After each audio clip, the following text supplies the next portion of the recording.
Hello mes déesses d'amour, j'espère que vous allez bien, moi ça va super bien et bienvenue sur ma chaîne Secret de Marilyn. Aujourd'hui, je reviens avec une nouvelle vidéo, vous montrer comment réaliser un super gommage à base du sel de l'Himalaya et des poudres éclaircissantes naturelles. Ce gommage va vous aider à adoucir la peau. Ça va vous aider à atténuer les coups de soleil. Ça va vous aider à unifier les zones rebelles de la peau. Ça va vous apporter de l'éclat naturellement. Ça va vous unifier votre peau et vous apporter un éclaircissement graduel. J'espère que là, on est toujours bon. Je vais vous présenter rapidement les éléments qui vont entrer dans notre gommage. Je vais utiliser comme base le sel de l'Himalaya. Le sel de l'Himalaya, c'est très bon. C'est riche en magnésium. C'est un réparateur, ça repart la peau. Ça peut convenir à des personnes qui ont la peau sèche.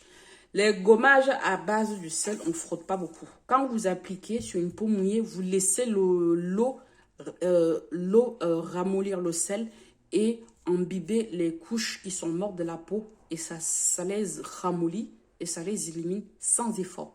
Vous n'avez pas besoin de frotter. Voilà. Ça n'a pas besoin d'une action extrêmement mécanique pour fonctionner. Donc voilà, j'ai déjà pesé mon sel. Je vous présente rapidement ce que je vais mettre dans mon gommage. Je vais utiliser la poudre de riz, je vous l'ai dit. Ça absorbe les toxines. C'est très riche en acide phytique. Ça éclaircit la peau d'une façon naturelle. Ça apporte beaucoup d'éclat. Et moi, j'aime particulièrement parce que ça gomme sans irriter. La poudre de riz. Dans notre gommage, on va utiliser l'acide citrique, qui est un acide de fruits. Dans ce gommage, ça va jouer un rôle exfoliant. La quantité que je vais rajouter, je veux que ça joue uniquement un rôle exfoliant qui se couple très bien avec le curcuma. Donc voilà, je vais utiliser aussi de l'argile blanche. L'argile blanche, si vous n'avez pas l'argile blanche, vous pouvez utiliser l'argile rose, rouge, tout ce que vous voulez. Je ne suis pas trop fan de l'argile verte parce que c'est trop asséchant, c'est trop... voilà, c'est juste mon expérience. Hein. Je vais utiliser la poudre de soufre. Voilà, ce gommage aussi va repérer la peau. Si vous avez des points blancs, utilisez toujours la poudre de soufre dans toutes vos préparations. Ça aide à atténuer les points blancs. Les taches blanches, si vous voulez, je ne sais pas, on appelle ça les points blancs. Donc voilà, je vais utiliser le Myristate isopropyl. Bah oui, moi quand je fais ma recette, j'aime bien quand elle est complète. Vous allez me demander par quoi je peux remplacer.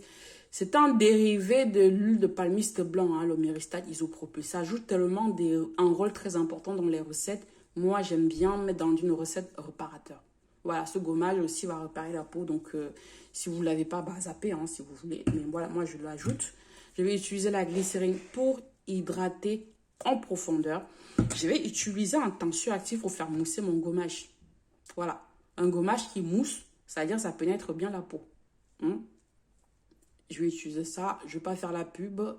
Donc, vous voyez, vous pouvez faire pause, vous lisez tout ce qui est raconté dessus ou je l'achète, ainsi de suite.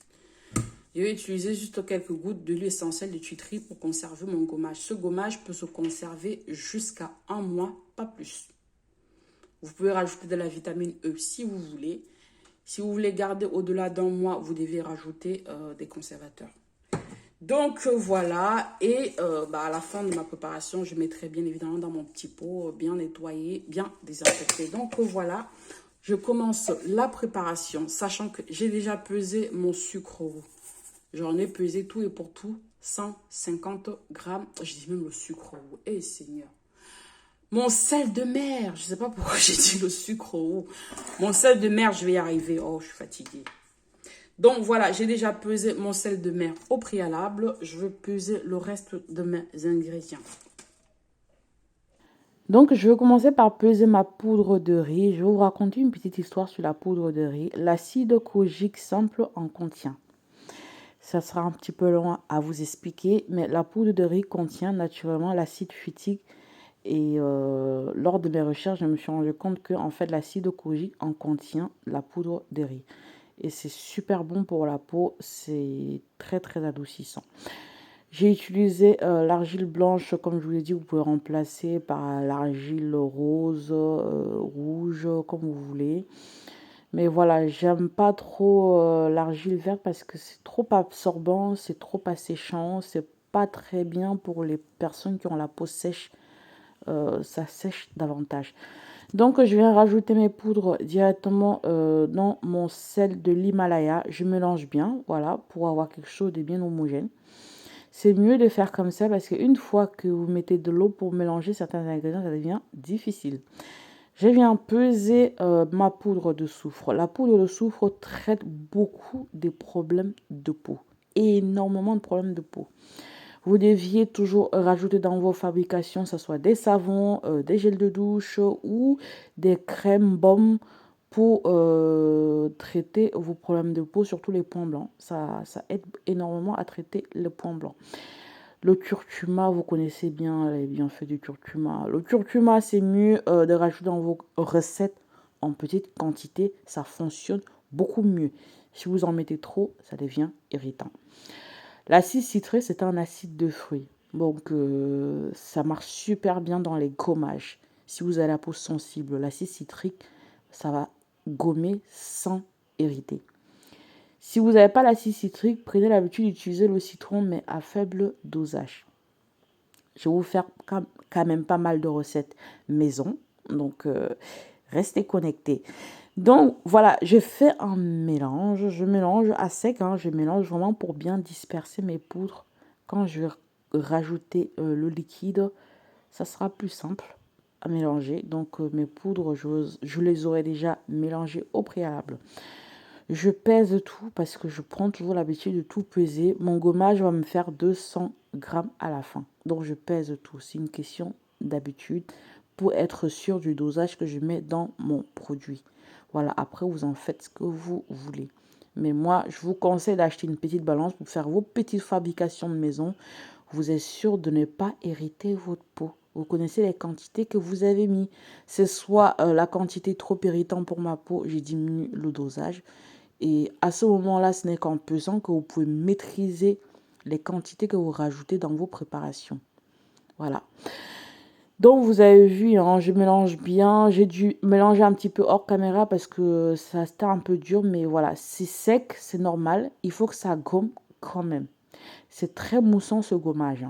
Quand vous entrez dans votre salle de bain, vous mouillez, vous vous appliquez sur la peau. Ça mousse bien et ça gomme bien. Le tensioactif permet que le gommage reste sur la peau, ça pénètre bien la peau et ça gomme bien les peaux mortes. Honnêtement, le sel de l'Himalaya, c'est très très bon. C'est vraiment un support de gommage qui est très très bien. Je préfère ça à la crème avec comment on appelle ça, des noyaux d'abricot, c'est trop agressif. Le sel de mer fond sur la peau. La poudre de riz est très absorbante, ça absorbe les toxines, ça aide à dégager les peaux mortes et à renouveler la peau et c'est pour cette raison ça éclaircit naturellement. Le curcuma, l'acide citrique, bon les filles, je ne veux pas vous retourner, ce gommage gomme éclaircit d'une façon naturelle. Si vous utilisez ça, vraiment au bout de 2 mois, juste avec ce gommage, vous gagnez des teintes. J'ai déjà essayé, ça marche très très bien. Donc voilà, le gommage s'étale vraiment très bien, mais il faut que ça soit bien sec pour ne pas couler, ok? Pour que vous puissiez pouvoir gommer votre peau sans perdre votre gommage. Donc ouais les filles, j'ai embouteillé mon gommage, ça donne une très belle couleur, la texture est très très bien, ça pénètre bien la peau. Si vous avez aimé la vidéo, n'hésitez surtout pas de liker, ça fait toujours plaisir de recevoir un like, de vous abonner si ce n'est pas encore fait et surtout n'oubliez pas d'appuyer sur la petite cloche de notification. Je vous fais des gros bibis et à très vite.